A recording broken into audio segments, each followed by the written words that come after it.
नमस्कार साथियों, फुल पत्ती डाला चैनल में आप सभी का स्वागत है। तो चलिए आज हम लोग जो है गणित पढ़ते हैं। गणित में जो है एक द्विघात समीकरण चैप्टर है क्लास 10 में, उसको पढ़ते हैं।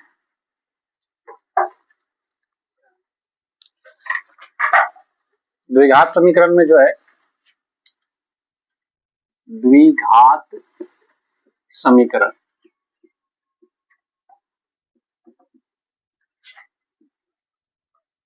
द्विघात समीकरण का जो है सबसे पहले व्यापक रूप क्या होता है वो समझना पड़ेगा। व्यापक रूप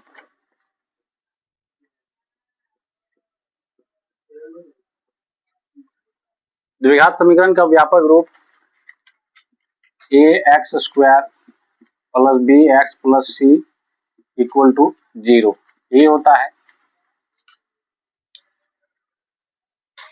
अब ये जो है द्विघात समीकरण होता क्या है कि इसमें चर का अधिकतम घात देखा जाता है। चर का यहाँ अधिकतम घात 2 है, इसीलिए द्विघात समीकरण है।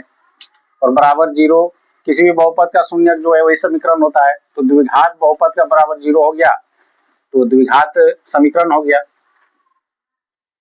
अब ये द्विघात समीकरण का प्रकृति के बारे में पता लगाने के लिए जो है इसमें सबसे पहले डी निकालते हैं।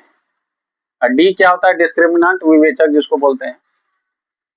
इसमें से जो है एक होता है विवेचक या विविक्त कर। इंग्लिश में इसको बोलते हैं डिस्क्रिमिनेंट।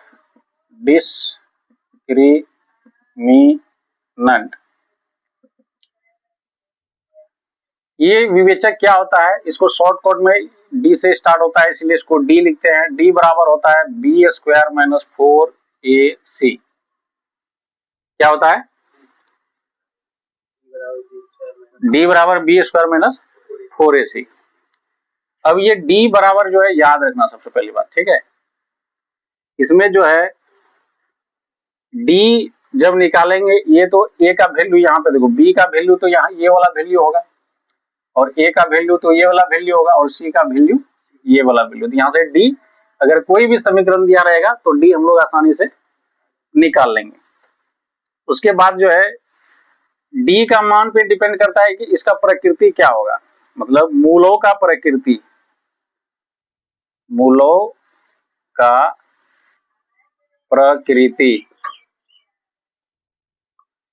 प्रकृति का मतलब हुआ कि मूल जो है क्या होगा, वास्तविक होगा कि वास्तविक नहीं होगा, कि इसमें डी निकालेंगे उसके बाद पता चलेगा। तो डी अगर निकाले, मान के चलो इसका कोई समीकरण दिया हुआ है, डी निकालिए। अब डी का मान अगर निकल गया 0 से अगर बड़ा, ठीक है, तो कुछ ना कुछ तो वैल्यू निकलेगा ना डी का। अगर डी का वैल्यू अगर 0 से बड़ा निकल गया तो इसका मूल जो होगा, ये मूल, इसका मूल वास्तविक होगा। क्या होगा?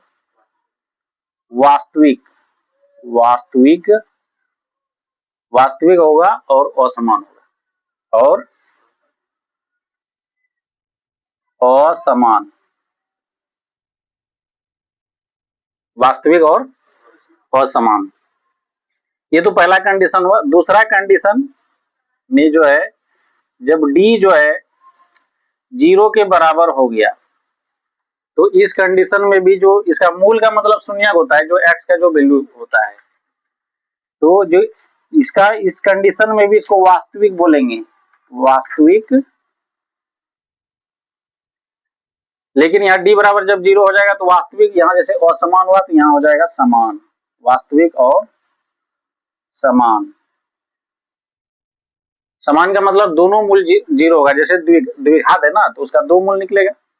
एक जैसे मानते हैं कि एक अल्फा होता है अगर बीटा होता है, 2 मूल अगर होगा तो इसमें दोनों का वैल्यू सेम निकलेगा। इसमें जैसे x का 2 मान निकलेगा ना, उसमें अगर कोई समीकरण को सोल्व किया, 2 अगर x का वैल्यू निकला 2 निकलेगा, 4 निकलेगा। मूल समान का मतलब यही होता है।